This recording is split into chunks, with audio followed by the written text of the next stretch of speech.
This is Talk of the Town, a weekly program featuring community events happening in and around Northeast Michigan, with your host, Nancy Smitham, and get the latest from Alpena Community College with Dr. Don McMaster. And now, today's Talk of the Town. Good morning and welcome to Talk of the Town. I'm Nancy Smitham. My first guest today is Natalie Francis from Huron Humane Society. Hi, Natalie. Hi, Nancy. How are you today? I'm doing great. How are you? Good, and as we're taping this show, it's about 19 degrees out and it's going to go down to about 7 tonight. What do we do to ensure our animals are safe during this type of weather? Yeah, this is a very touchy time for animals. Sometimes it's gets a little bit warmer and we think it's okay, but it really isn't. A lot of things we want to do is, first of all, we want to make sure that our animals aren't outside for too long. Yes. That's very, very important. When you take them out to go to the bathroom, we want to make sure that we're out with them, watching them, making sure they're not sliding on the ice, hurting themselves. They can break their limbs very easily. Yes. If there are a few breeds that love to be outside and actually embrace that, so we want to make sure that their waters are checked daily and refilled, that they have extra food to help keep them warm, and that their shelters are full of straw and are kept dry. That's really important. Have an enclosure over that actual enclosure. So. Also, a very, very important thing is when we take our animals for walks in this kind of weather, the salt that's on the sidewalks can be very damaging to their paws and also their underbellies. So we want to make sure when we get home we are washing their paws out really well with warm water and also their bellies to keep them safe. And you know, if you know of a neighbor or someone who's been gone and there's been no one watching the dog, please call someone. Make sure that those animals get checked. A lot of time people just go out of town and say, oh, he'll be fine, he's always fine, but that's pretty scary. It is. It's very scary. Because the temperatures, again, this time of year, they can go anywhere from, 30 below wind chill factor and then up to 50 the next day, and that's super hard on you know how hard it is on our bodies. It's the same way on an animal's body as well. So we want to keep our eye out on our neighbors' animals and our own as well, and make sure they're safe as well. So. Now, your biggest fundraiser of the year is coming up, the gala. Yes, Tell me about the gala. This year it's going to be called the Great Catsby. So it's going to be a Roaring 20s theme, and everybody is encouraged to go along with that theme and wear Roaring 20s attire, which I'm kind of excited about because I just love that flapper stuff. Yes. We are going to have 2 VIP tables this year, one specially designed for men, with little gambling and cards and maybe some bourbon, and then one for women, some feathers and pearls and maybe some champagne and gloves and things like that. So it'd be a little bit different this year, but kind of in a fun way. Instead of doing the big sit-down dinner, we wanted to give people an opportunity to walk around a little bit more. We found out that people sit, they have dinner, and then they just sit. They don't want to get up and mingle. So we're going to do some heavy appetizers. It will be at Fletcher Depot. So it'll give us some time, give us a little bit more area to walk around, and the food will be done by As You Wish. Okay. So we will have little cigarette girls walking around, candy cigarettes, that is. Okay. Maybe some catnip, who knows, and some other goodies. And we'll have celebrity bartenders as well as celebrity servers. Those are yet to be picked out. And we'll have Charles Madison giving us some music throughout the evening. Charlie does such a wonderful job. He does do a wonderful job. So we're pretty excited about this one. This is a kind of a big change from what we've done in the past, getting away from the sit-down dinner, but lots of heavy munchies, and still $45 a ticket, just like it was last year. And we need to let people know we always sell out. So if you want to go, you have to call and get those tickets. Yes, you can call 356-4794. They're also going to be available at As You Wish, Bullen's Jewelry, and of course we'll have them at the shelter. So. Okay. All right, so now normally you have some pretty phenomenal prizes. Have any been coming in yet? I actually don't have anything that I know of for sure as of yet, but they probably will be coming in pretty fast. We're a little late getting in on the planning, just because we've had some other things going on. So I can't entice anybody yet, but I know we have some artwork for sure. So If we have some people that enjoy artwork, we do have some artwork coming in. I know we have some upcycling pieces that are coming in. So last year, those upcycling pieces went for the most money. Yeah. For the auction, and there's always like a gun, there's always a grill. Last year there was a knife that went for a lot of money, a pearl necklace that went for a lot of money. Right. And it is one of the premier events in our community. Yes, it is, and we're always really proud to put it on. It's a nice time of year. People kind of getting bored around this time of year, and it gives people an opportunity to dress up and get out. And we really are encouraging that 20s theme. So if you have something, in your closet to put together, or but you don't have to. You do not have to do the theme either. You're welcome to come however you would like to. Perfect. All right, so back to the animals again for a moment. So is the shelter got a lot of animals right now? We have a lot of animals. We're a little bit down on cats, which is a good thing. Still have a lot. We're having between 50 and 60 cats right now, which isn't too bad. Okay. And our normal numbers are around 80, so we're doing well. We do have quite a few dogs. We have 2 beautiful puppies that are going up for adoption on Friday. I saw that on Facebook. Yep. They won't last. No, those puppies won't Everybody last. wanted them on Facebook. Sounds like they're fighting over them. Olivia and Emily, and they're going to be large. They're Mastiff mixes, so they're going to be large. So although cute. They look so cute and little right now, they're going to be large Their dogs. paws are that huge already. So, and that's something that I want to talk about. I want people to understand that when they look at the puppies, and how small they are, that's great, but remember that your house is going to end up having a 100-pound animal in it. So make sure that when you're thinking about, oh wow, I want a puppy, it's going to be 100 pounds, and take that into consideration when you're making your decisions on what type of dog you want. Okay, we have enough time again for the date and time of the gala and what we have to do to get our tickets. Yep, March 10th, and it starts at 5:30. It's at the Fletcher Depot. $45. Call the shelter, 356-4794, as you wish. Boland's Jewelry. Both have tickets downtown, and you can get them at the shelter as well. And be sure to stop by the shop on Chisholm Street and check out the Retails Boutique. That's actually going to be closed for about a month and a half while we revamp, and then we're going to reopen. Ooh, so we'll be looking for the reopening. Yes. Thank you so much, Natalie. Thank you. I'll be right back with Brad Summers from the Boys and Girls Club following these messages. Hi, welcome back. I'm with Brad Summers from the Boys and Girls Club of Alpena. Hi, Brad. Hi, Nancy.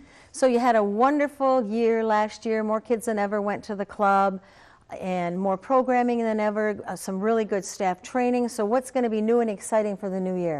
Well, we're the biggest and most exciting thing that we're really taking over is more opportunities for our teens and tween age kids. We've noticed and listened to the kids. There's a lot of opportunity to serve an underserved population. There's a lot of great opportunities for them in the community, but sometimes the kids don't take advantage of it as much as they want. And thankfully, where we work, we have a pretty captured audience. Yes. That's able to, we're able to talk with them and providing them with some food and fun activities and an engaged staff and a supervised environment. The kids are taking the reins and really enjoying some of these activities that we're running. The teen nights and tween nights, those are the special activities where they're just there with kids their own age. And just to watch them and listen to them, you just know that it's a wonderful thing for everyone. and the staff has a lot of fun. Yes. The teenagers in our community, the more support they have, the more positive and wonderful things they're going to do in the future. Yes. More mentoring opportunities that we provide the kids, obviously the more supported and the more engaged they're going to be and more in tune with our community. Supporting the next generation of leaders and decision makers is crucial and critical to what we're doing, and it's an integral part of our mission. So by providing these specialized opportunities for the kids, they're hopefully fulfilling our mission by becoming more productive, responsible, and caring citizens in the future. Yes. And talking about crucial and critical things, fundraising. You know, for a nonprofit organization, I mean, you're part of the United Way, but you need to rely on donations in our community, and you have been more than blessed with your donations, and that's a testimony to you and your staff. But you have a couple of good fundraisers coming up that are very important that they're successful. First of all, the club's big bowling fundraiser. Yep. That's our big one. Not the biggest fundraiser that we run all year, but it's a big fundraiser that we run. This one is to help support the mentoring program at the club.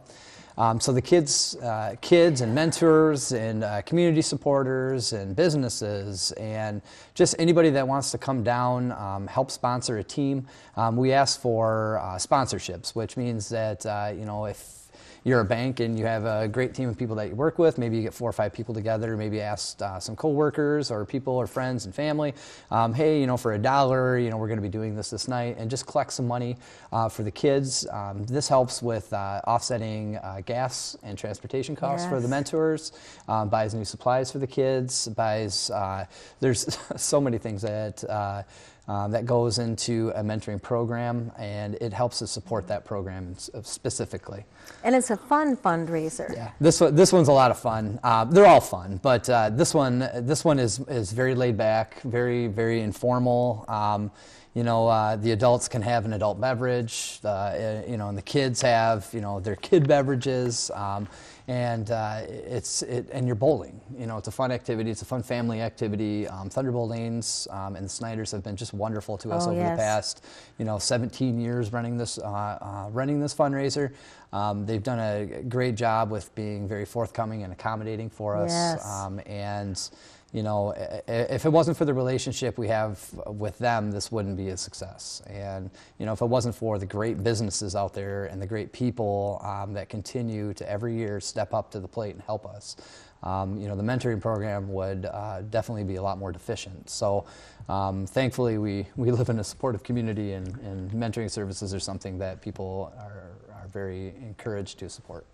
Now, and the next fundraiser is your annual raffle dinner, and that's driven by your board of directors. Correct. That's our big fundraiser of the year.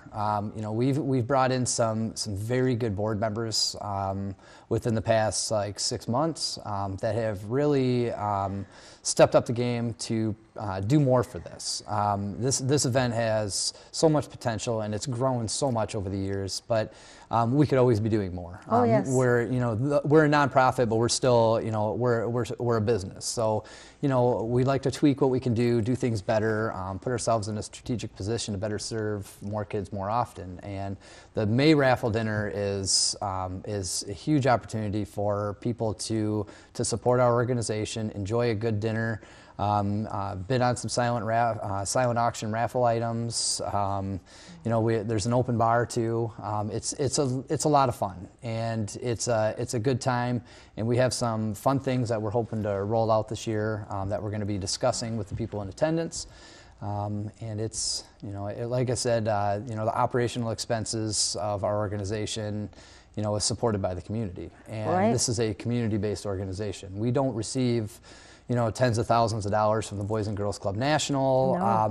No. The Boys and Girls Club of Alpena is a community-supported organization that, if it wasn't for the supportive nature of this community for the last 92 years, we would not be in existence right now. So, that's why, these events and these fundraisers, obviously, we're doing these because the more support we have, the more we can do for the kids in the community.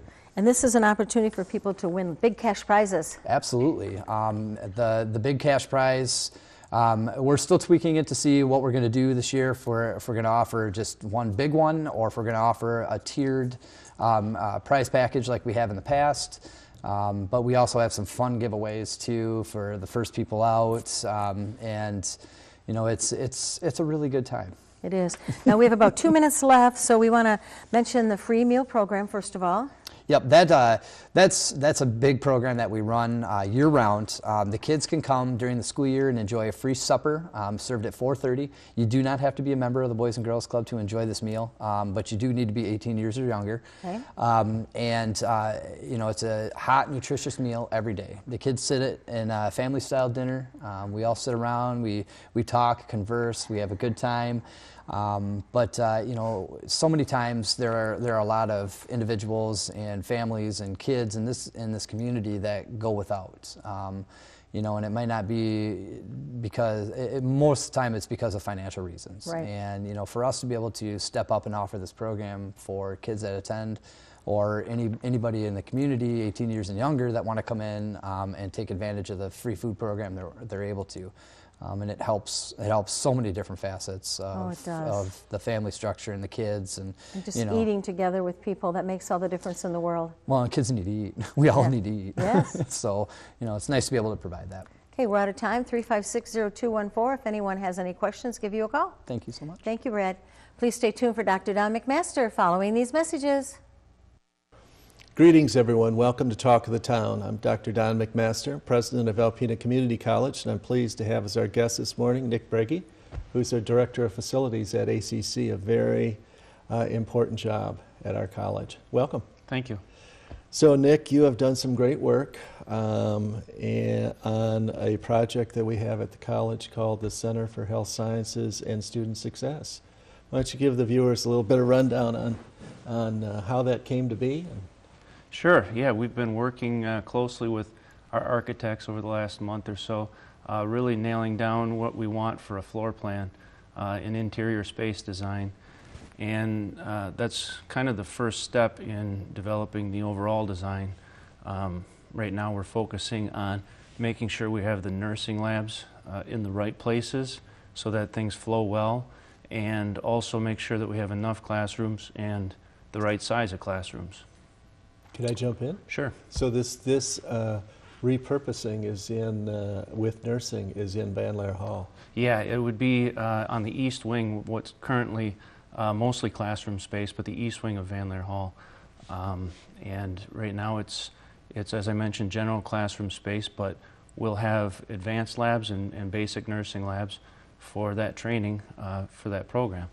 Also, we're going to have a few general purpose classrooms, which are going to be set up sort of flexible, so that they have technology integrated into the classroom, so not only for on-site training but also distance learning opportunities at either other campus locations or perhaps dual enrollment in high schools or flexible general use classrooms. Wonderful.